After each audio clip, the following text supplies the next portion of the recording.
Oke.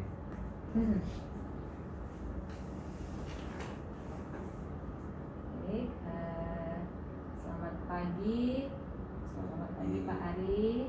Pagi Bu.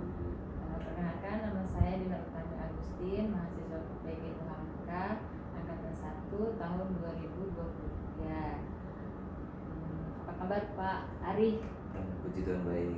Gimana Bu Dina? Baik, alhamdulillah baik. Semoga kita selalu sehat ya Pak ya. Amin, sehat selalu. Mohon maaf nih Pak mengganggu waktunya sebentar. Ya, silakan. Ingin sharing-sharing sebentar ya Pak mengenai permasalahan-permasalahan yang sering terjadi di sekolah, terutama terhadap anak didik kita, siswa-siswa kita yang memiliki karakteristik yang berbeda-beda, yang memiliki tingkat intelijensi yang berbeda ya Pak. Yang unik ya? Ya, yang unik-unik bapaknya. Baik Pak,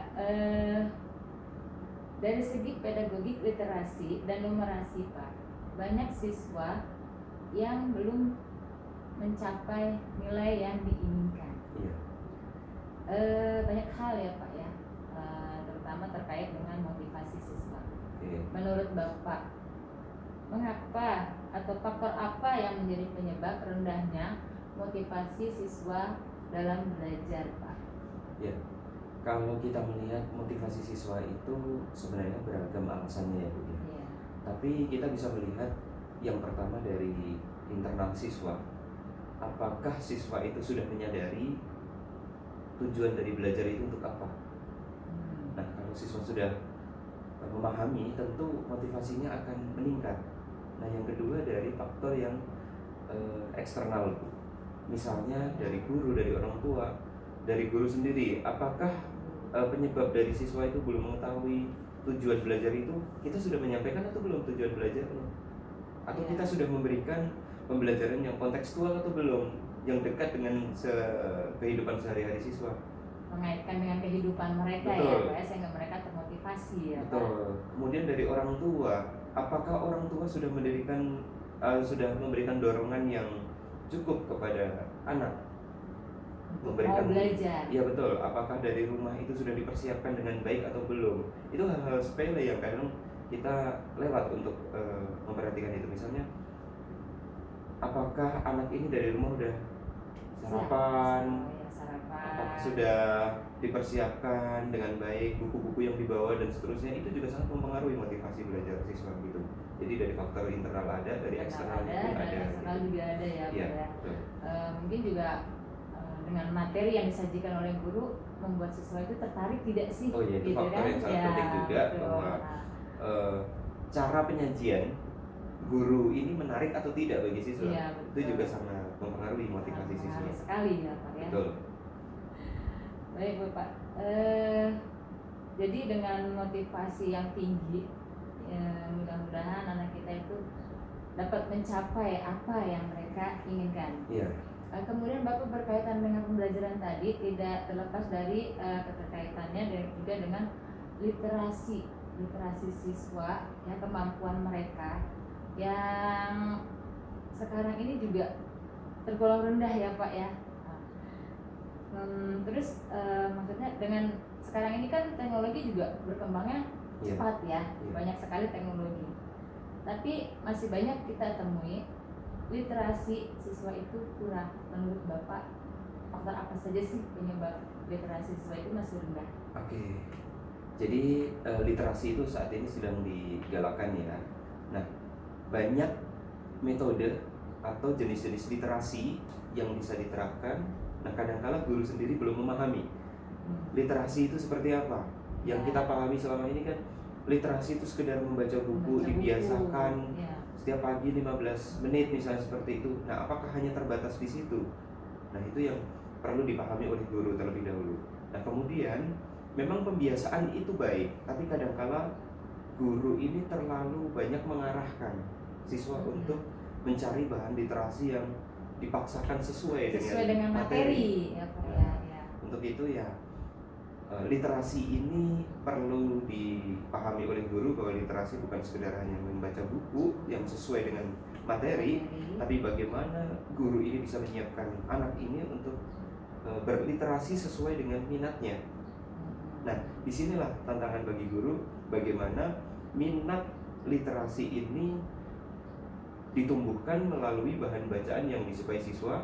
Kemudian guru harus menggali bahan bacaan itu, kita coba untuk secara kreatif mengaitkan dengan materi pelajaran. Mengaitkan juga dengan materi, dengan minat mereka. Betul. Ya. Jadi kalau literasinya rendah, itu sebenarnya saya melihat dari sisi gurunya. Gitu.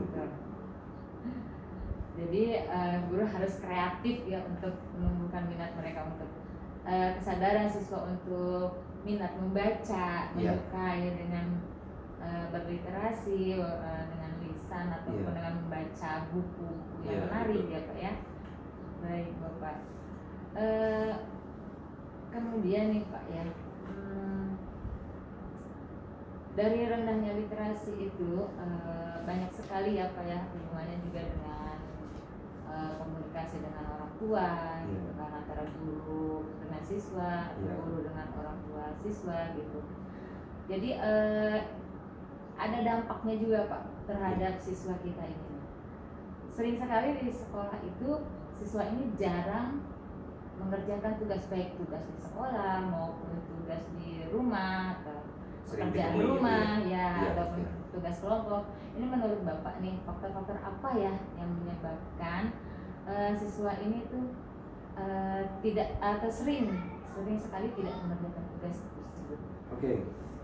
Jadi kalau ditemui mungkin beberapa siswa tidak mengerjakan tugas itu, yang pertama kita lihat adalah kita evaluasi diri kita dulu. Apakah kita itu sudah tuntas memberikan materi di kelas atau belum? Bisa saja anak ini tidak mengerjakan karena belum paham materinya. Nah, ketika siswa belum paham, kemudian di rumah orang tua kurang kontrol, nah ini siswa juga mentok di sini. Ini kalau untuk siswa-siswa yang memang belum tuntas gitu ya. Nah, kalau ada faktor lain juga mungkin ya, yang tadi sudah saya sebutkan adalah kontrol dari orang tua. Terus kemudian kita dari guru, apakah kita sudah menyiapkan tugas itu secara terstruktur atau belum, sehingga siswa itu bisa mengerjakan dengan baik, menjelaskannya seperti apa, teknisnya gitu ya. Betul. Jadi lebih ke guru dan orang tua. Kalau siswa itu sebenarnya dia masih bisa dibentuk gitu ya, betul. Tergantung dari kontrol orang tua dan guru kita. Apakah kita sudah memberikan pemahaman dengan baik sehingga siswa benar-benar paham, sehingga siswa mampu mengerjakan tugas itu, ataukah karena memang siswa itu mau mengerjakan tugas tapi itu tadi mentok. Saya tidak paham, tidak tahu harus bertanya dengan siapa, akhirnya tidak dikerjakan. Nah, betul. betul Bapak. Jadi tetap ya, posisi guru dan orang tua itu mengambil peran penting. Harus saling bersinergi ya. Guru di rumah, orang tua. Iya. Guru di rumah adalah orang tua, guru di sekolah adalah ya kita ini ya Pak ya. Baik Bapak, berkaitan dengan guru lagi nih Pak nih. Banyak ya model-model pembelajaran inovatif yang sering ya kita pelajari dan kita baca, atau kita memang harus memahaminya gitu ya sebagai guru. Dari segi pemahaman atau pemanfaatan model-model pembelajaran yang bervariasi dan inovatif, masih sering didapati hasil belajar siswa yang masih rendah juga nih Pak. Masih menurut Bapak nih, mengapa ya, atau mengapa masih ada yang kita siswa ini masih memperoleh nilai yang rendah atau hasil belajar rendah gitu? Iya. Hasil belajar yang rendah itu bisa terjadi karena mungkin yang pertama adalah motivasi dari siswa itu sendiri, motivasi belajarnya kurang. Nah, kembali lagi, ketika motivasi belajar itu kurang, bisa juga kita lihat dari guru. Apakah guru sudah menerapkan metode pembelajaran yang inovatif, yang menarik bagi siswa, menggunakan model-model belajar yang terbaru, ataukah masih cara-cara konvensional? Cara-cara yang lama ya. Nah itu sangat mempengaruhi motivasi siswa, sehingga tentu hasil belajarnya pun juga akan berpengaruh gitu. Termasuk hasil belajar yang rendah itu bisa juga karena eh, ketika siswa sudah memahami tujuan belajar, tetapi ternyata kita memberikan materinya kurang terstruktur misalnya, hal itu bisa juga terjadi. Kalau di dalam kompetensi dasar, kalau K13 ya Bu ya, itu di sana itu ada KD prasyarat yang harus sudah dikuasai siswa sebelum kita beralih ke materi yang akan kita ajarkan. Apakah sebelumnya sudah tuntas atau belum? Kalau sebelumnya belum tuntas, kita sudah mengejar materi, jadi karena guru terpaku pada mengejar materi, ya hasilnya tentu tidak akan memuaskan. Sekedar mungkin lots siswa untuk menghafalkan materi-materi tanpa memahaminya, ya Pak ya? Iya, tanpa kita memberikan pemahaman yang lebih, sehingga siswa itu ya sekedar menghafal. Kalau sekedar menghafal ya. itu ya. Jadi di sini intinya juga peran guru itu harus menggunakan model-model pembelajaran yang inovatif dan bervariasi supaya mereka juga lebih termotivasi ya Pak ya. Iya betul. Iya, sehingga menghasilkan hasil belajar siswa yang baik. Iya. Betul. Jadi tetap guru harus nomor 1. Iya. Guru nomor 1. Dari keterkaitannya dengan materi pembelajaran di kelas ya Pak ya, selalu berkaitan antara literasi dengan numerasi. Itu satu kesatuan yang tidak bisa dilepaskan ya Pak ya. Namun masih banyak siswa yang memiliki kemampuan literasinya yang rendah, kemudian berdampak kepada kurang kemampuannya dalam mengerjakan soal-soal numerasi. Nah, menurut Bapak nih, ya, terutama pada soal-soal cerita nih Pak ya, mengapa sih siswa itu banyak mengalami kesulitan saat mengerjakan soal-soal numerasi, terutama pada soal cerita atau soal uraian? Jadi ini kita harus melihat juga tuntutan kita itu di awal sudah salah Bu. Karena kita itu menuntut lots dulu. Nah, sementara tidak semua soal lots itu harus diawali dengan lots. Tidak harus kita itu mengajarkan siswa itu misalnya matematika gitu ya, hafal perkalian, terus kemudian cara mengerjakan perkalian bersusun. Kita kan tuntutannya selama ini seperti itu. Ketika siswa itu fokus pada tuntutan kita yang seperti itu, maka tuntutan HOTS itu terabaikan. Kadang-kadang seperti itu. Sedangkan saat ini eranya sudah berubah, sudah banyak teknologi, sudah banyak sumber daya yang bisa kita gunakan untuk mengerjakan itu semua. Sekarang kan tidak ada kasir yang menggunakan perkalian bersusun. Iya betul. Tidak ada lagi yang manual. Semuanya sudah ada sumber daya. Tapi betul. Bagaimana menggunakan semua sumber daya yang ada untuk memecahkan satu masalah, gitu. Nah misalnya kalau kita berani berubah, berani bertransformasi, kita mengizinkan anak untuk membawa kalkulator, membawa handphone ke sekolah, lalu kita sajikan satu permasalahan itu untuk melatih anak-anak soal literasi numerasi, terutama yang levelnya HOTS itu Bu.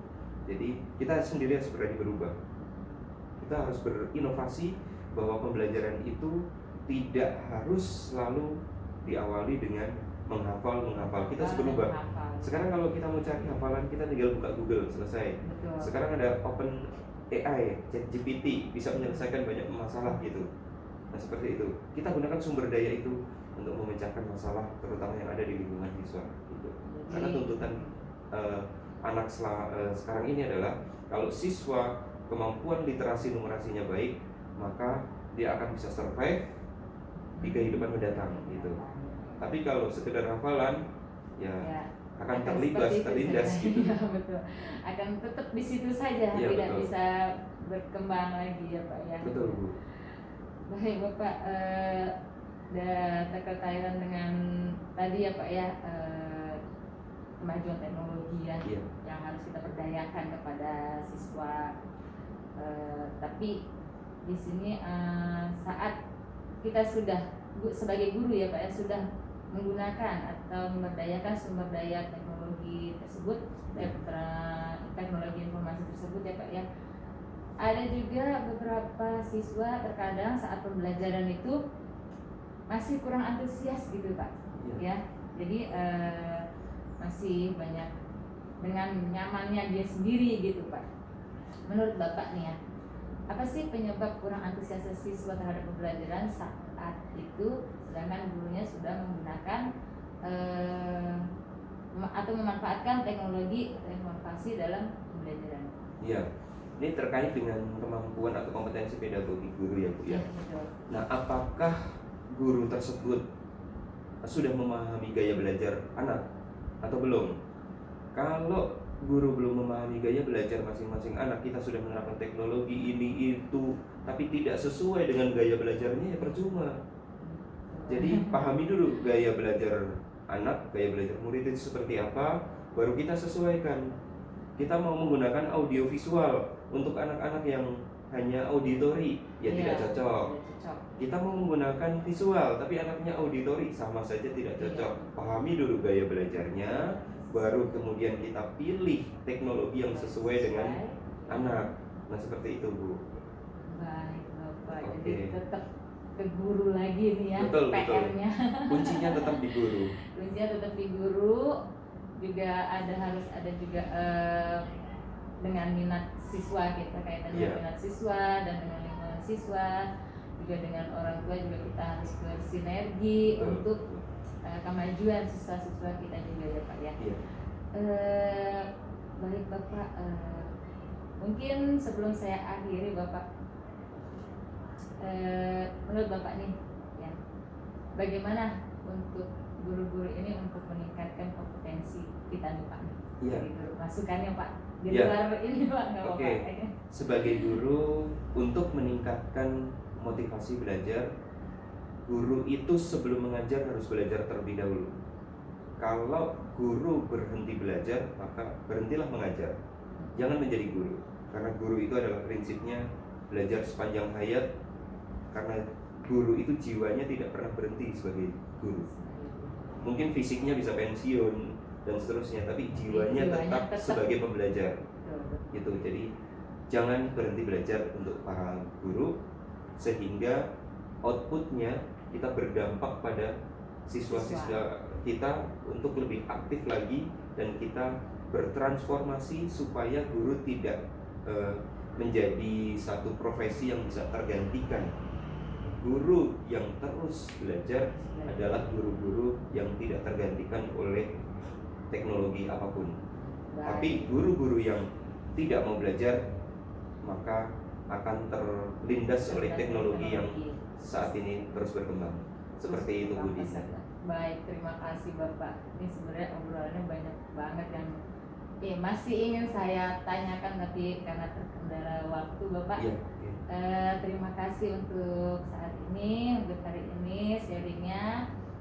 Insya Allah bermanfaat untuk saya dan mungkin teman-teman nanti yang melihat, gitu ya Pak ya.